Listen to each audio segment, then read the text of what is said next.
What's up? It's Joe and Mike from Build Assets Online, and we are going to reveal. What are we revealing? I don't even know what we're revealing. Mike, you did this.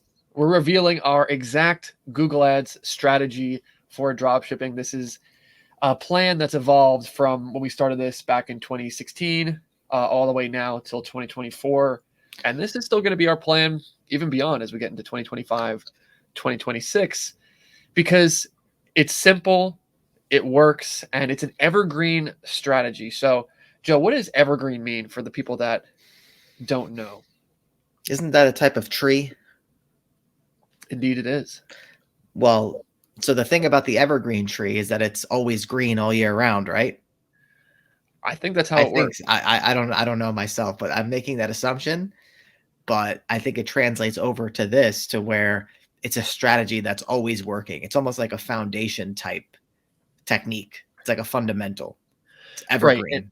yeah, evergreen is super important when it comes to online business because like I said, we've been doing this since 2015, 2014 even, and you see so many strategies that come down the pipeline. You see on different forums back in the day. Now it's on Instagram and stuff like that, that they're fly by night ways to make money. They're fly by night I don't want to say hacks or exploits necessarily, but maybe they are a little bit of exploits. These situations where you can make money and surely maybe it works, but is that strategy going to be around a year from now?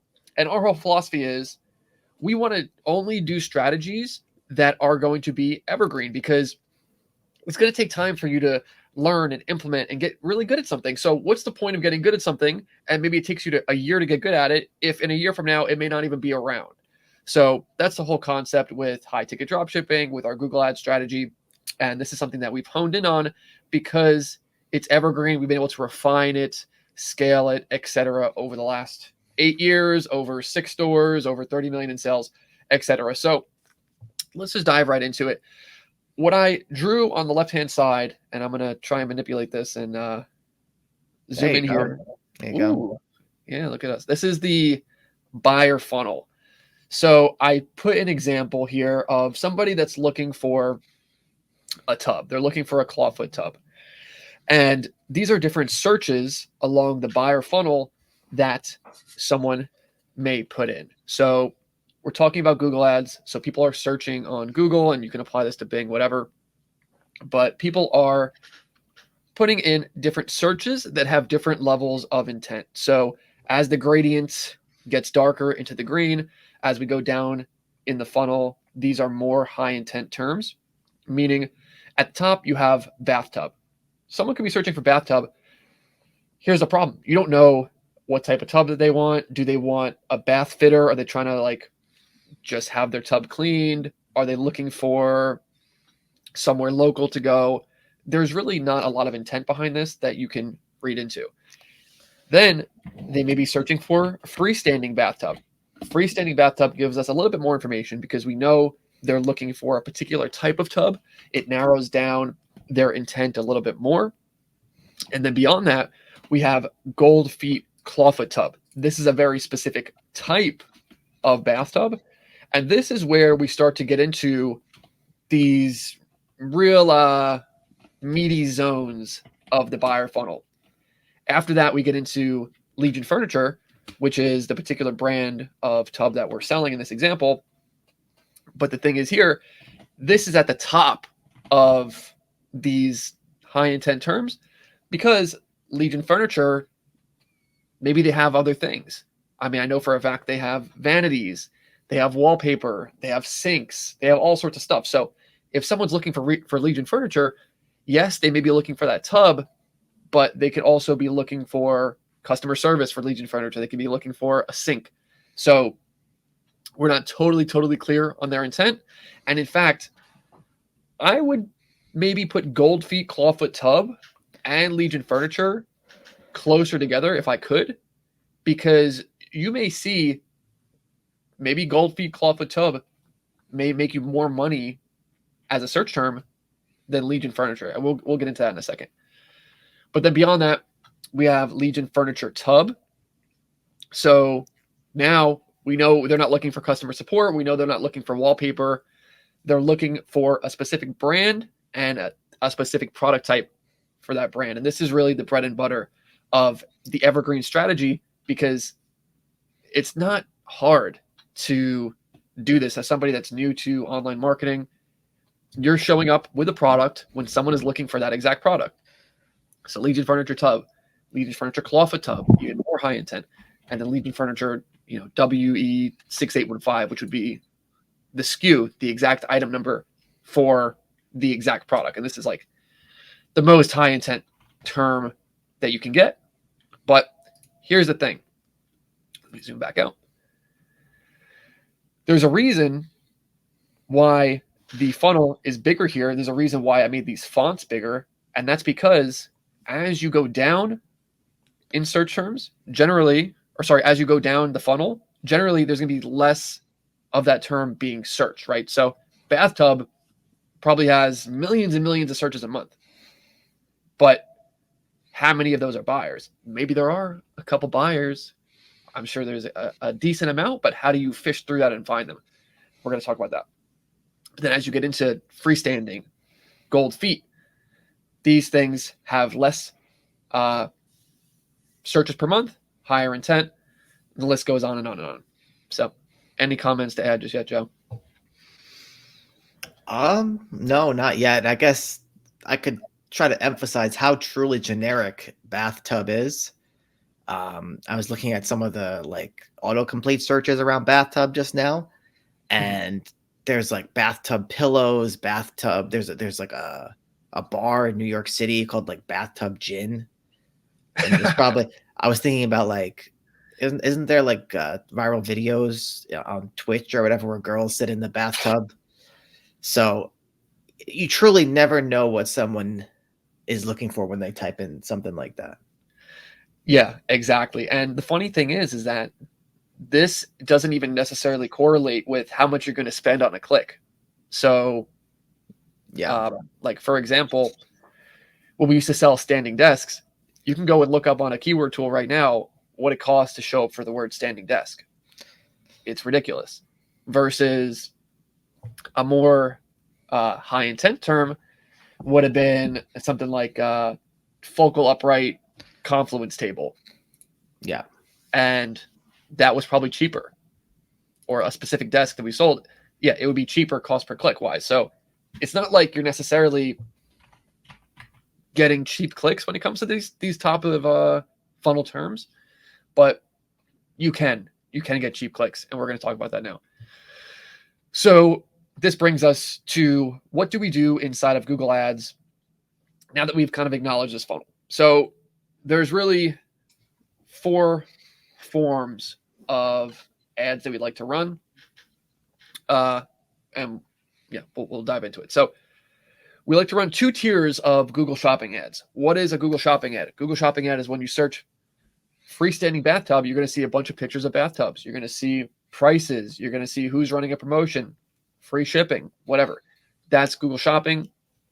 And this is particularly good for getting a lot of different search terms coming your way and for getting cheap CPCs. So, for example, like I said, if you look up what bathtub costs per click, it's probably going to tell you, I don't know. You want to look that up, Joe? I'm genuinely curious. But the thing is, when you get these CPCs from Google, and this is why we tell people not to use like these keyword tools, is because this stuff doesn't really matter. It says 42 cents on keywords everywhere. I don't know. Let me check on like the actual keyword planner. I mean, 42 cents is not bad, but it's still like for that keyword, it's quite expensive. Yeah. Yeah. But here's the thing with Google Shopping, what it's doing is when I take my Legion Furniture bathtub and I put that into hold on. So yeah, the keywords everywhere and like keyword tools in general, I just compared it with what it was saying in actual Google's keyword planner. So they give you the 48 cents, which is the low range of the top of the page bid. Mm-hmm. The high range is $6.62. Right. So that's the thing. When it gives you these CPC estimates, they're only referring to text ads. And yeah, you have a high end and you have a low end when it comes to text ads. So at the top, people are paying $6 a click to show up for the word bathtub. Who's doing that? I can't say. Maybe Wayfair, because they have just a bunch of capital to work with and they don't care. And they're more concerned about revenue, harnessing an audience, whatever. We're not playing that game. So when we run these shopping ads, the point I was trying to make is we take our Legion Furniture bathtubs, we take our other bathtubs, we throw them into Google Merchant Center. Google Merchant Center turns it into shopping ads. So we are paying per click for these products. Yeah. And so Google will take this product, this Legion Furniture tub that you gave it, and it's going to say, okay, I could show this for bathtub. I could show it for freestanding bathtub. I could show it for Japanese soaking tub. I could show it for soaking tub. It's going to take all the millions and millions of keywords that it has and decide, okay, this product is eligible to show for these 100,000 keywords. So all these keywords have different bids, they have different competition, and so you'll never be able to find them all yourself. And you can just set a bid that works for you, because also I've certainly done this, and if you're watching, you've probably done this. Maybe you're looking for a product and the initial results on Google Shopping aren't what you're looking for, or you're trying to explore more. So you hit the shopping page and now you're scrolling all the way down, you're looking at the pictures. And so as you scroll down further and further, those are the people that are bidding super low. So you could place a bid that works for you, whether it's like 10 cents, 20 cents, etc. Let it cook for a little bit and you should get some traffic rolling in. So that's tier one. Tier one is, hey, these are all the keywords I'm eligible to show up for. I'm going to place, a relatively conservative bid. I'm still going to get a lot of traffic for it. And hey, maybe I get some sales that come through off that. We're going to talk about that as we move through this strategy. But the real important thing here is that through negative keywords, we can put things into our shopping ads tier 2. What does this mean? So I separated this funnel here with this line that would denote tier 1 and tier 2. So for example, if all my keywords are getting thrown into this tier 1, this is exactly how it works. If I put a negative keyword here into my campaign and I call it Legion or Legion Furniture, we'll call it Legion Furniture, then what happens? Anytime someone searches Legion Furniture tub, Legion Furniture soaking tub, where is Legion Furniture? It's going to get passed over into this tier 2 shopping campaign. And this is how we do keyword targeting in Google Shopping. Because like I said, you can't say, hey, I want to show up for this exact specific keyword. They're going to take millions of keywords and say, hey, your product can show up for all these and just place a bid. So by doing this exact negative keyword, we can have these 2 tiers. So this is giving us a way of segmenting and putting our more high intent terms into another campaign, a more targeted campaign where we can bid more. Because I know even if someone is searching for Legion Furniture and I don't know that they're looking for a tub, there's a good chance they're looking for a tub. There's more of a chance they're looking for the item I'm selling than someone that's searching for bathtub and they're looking for a TikTok video. Yeah. So this is where the magic happens, because you're doing this not just for one brand, you're doing this for 5 brands, 10 brands. And as you grow, you're going to have these keywords that, one by one don't have that much volume. But when you stack them amongst a bunch of brands, you're getting a lot of these high intent searches, and people are going to be inquiring, people are going to be buying. And that's just the way that it works. We go in depth in the strategy inside of our program. And truthfully, I've never seen somebody just like do this strategy and not get sales. Yeah. You got a nice microcosmic orbit going on with the whole system. Microcosmic orbit. Yeah, that's how you channel you get the chi flowing around the body. Oh, okay. Yeah, I mean, this is a very spiritual process. This is this is my religion right here. No, but honestly, I wanted to make this because this is like the only thing I've ever done with my chemical engineering degree is learn how to do stupid flowcharts like this.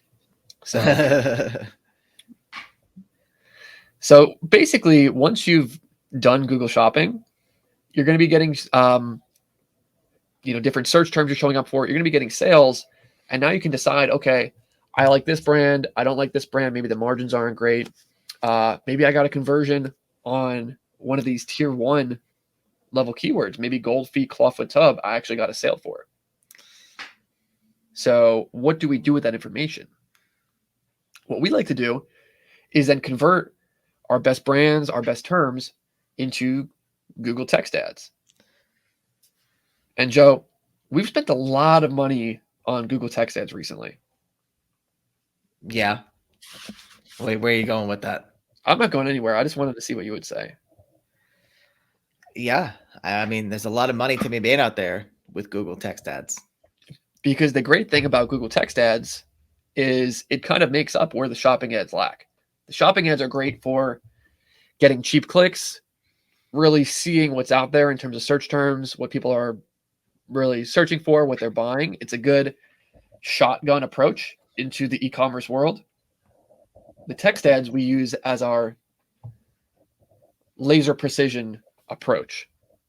And what's great about that is if, let's say, gold feet clawfoot tub is something you're getting sales for in your tier 1 campaign, generally with shopping ads, it's hard to parse this out and isolate it and scale it.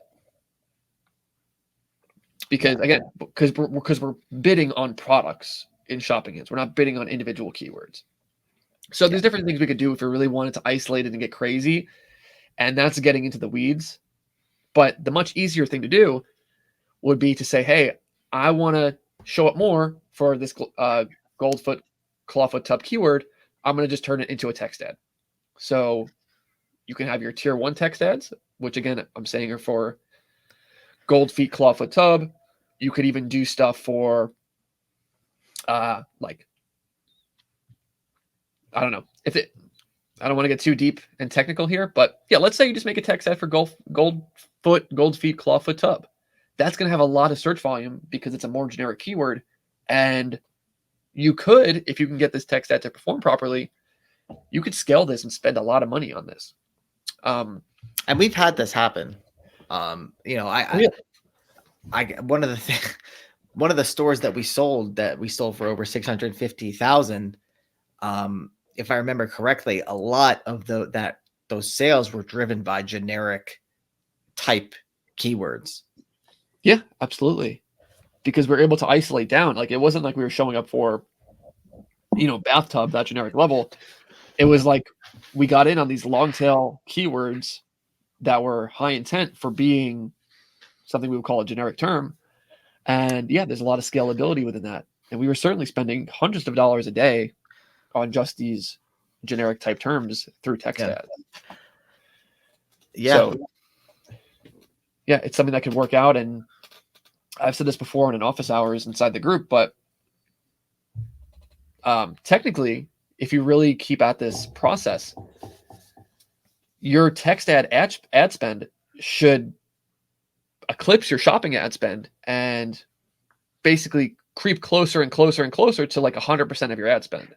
Yeah, this is not most of people that watch us, but if you have your own product or your own product line, narrowing in on the generic term that's going to work for your product or product line is going to allow you to scale that basically to its maximum capacity without having to basically create demand like you would have to on social media or something like that. Right, exactly. And again, it's an evergreen strategy. What was social media 4 years ago? There was no TikTok.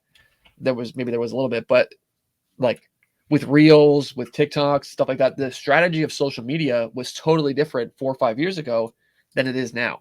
This strategy that we're showing you has been exactly the same for these last 8 years.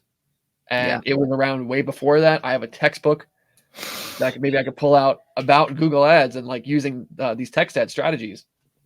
So again, you spend your time on this, you narrow this down. It's like you can really, I don't know what the military term is, but you could basically take over a keyword, because over time you're going to have more and more data. Maybe hey, Goldfoot clawfoot tub, I can spend this much on it, and I'm going to get this consistent cost per conversion. And maybe this is how much I want to spend on mobile. This is how much I want to spend on computer.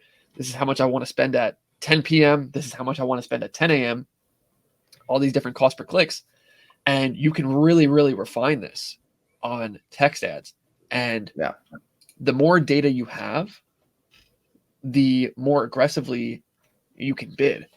So it's going to be really hard for a new competitor that doesn't just have a lot of venture capital money they want to blow to come in and take your spot. So you can really set up a fort around these converting terms and eat off them for many, many years. Yeah. So that's just tier one.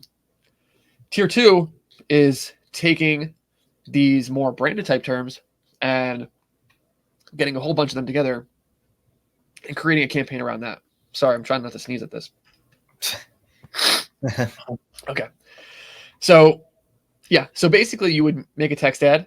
You can have one part of the text ad, like one ad group, be Legion Furniture. And so that's going to catch Legion Furniture tub, but it's also going to catch Legion Furniture sink. It's going to catch Legion Furniture blah, blah, blah, blah.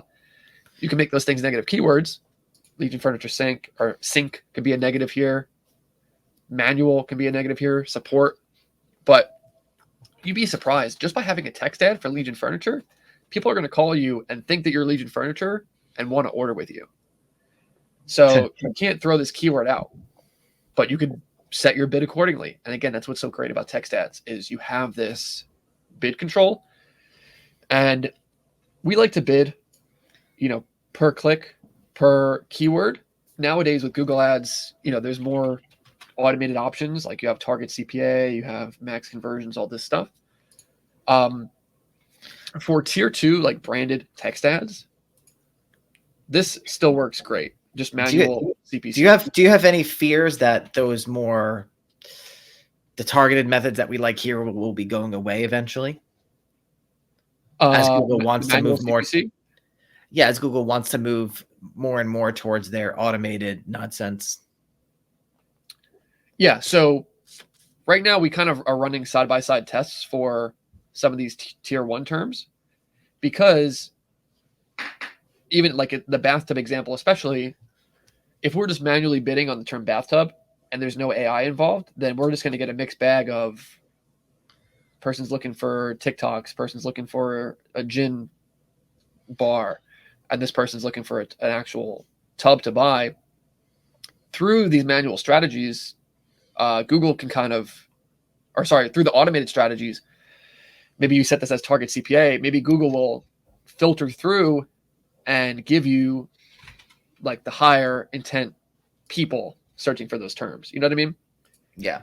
Because like they do have a lot of data. Let's say if someone's searching for clawfoot tub,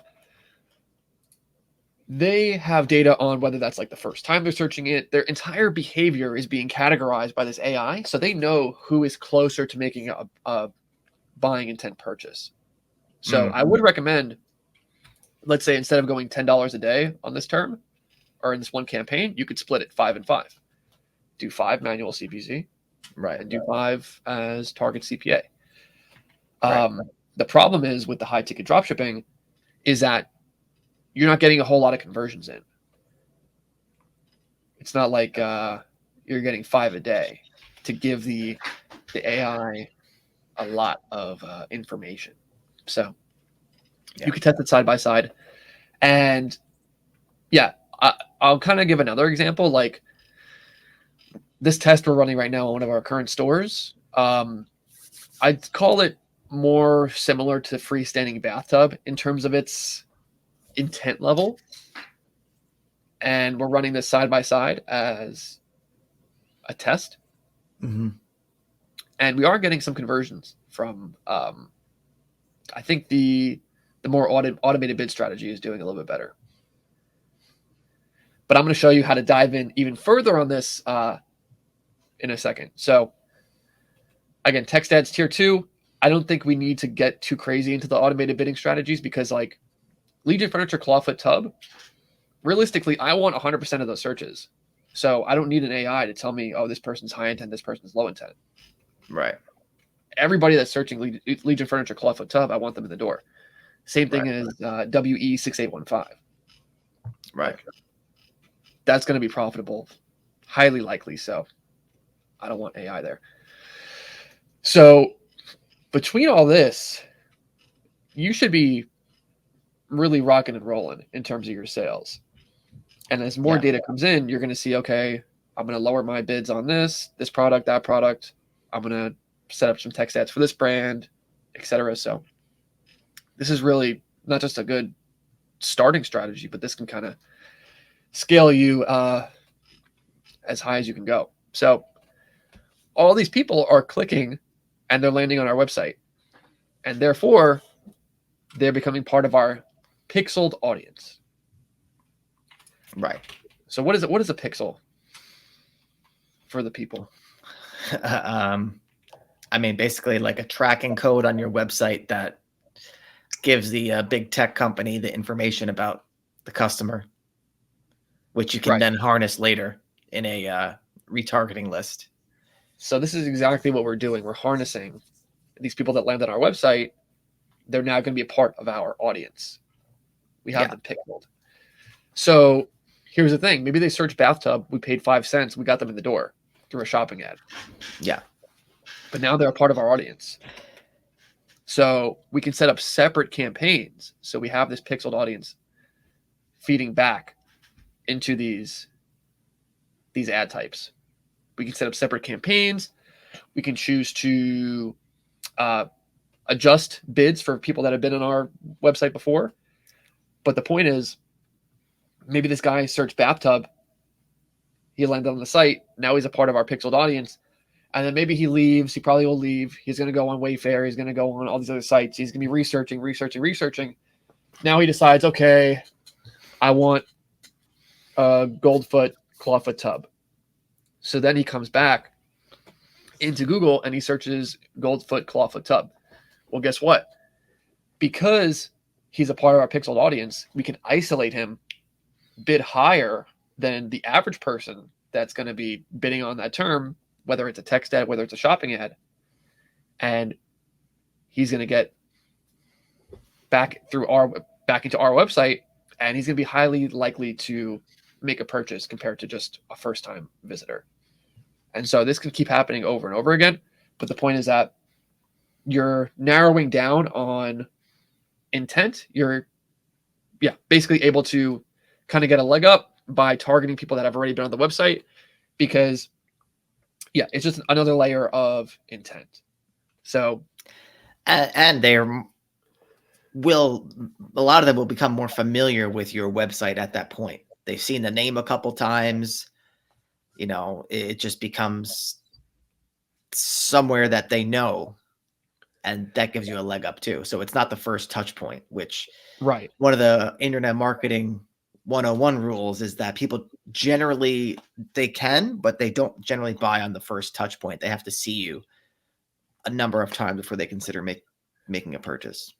Yeah, that's a great point, because you may meet someone for the first time, they tell you their name, and maybe 5 minutes later you forgot their name. It's the same thing with online business. Someone clicks onto your website that never heard of you before. They just saw you have a tub. They're looking at the website, whatever. Then they click off and you're gone. They don't know what website they were on.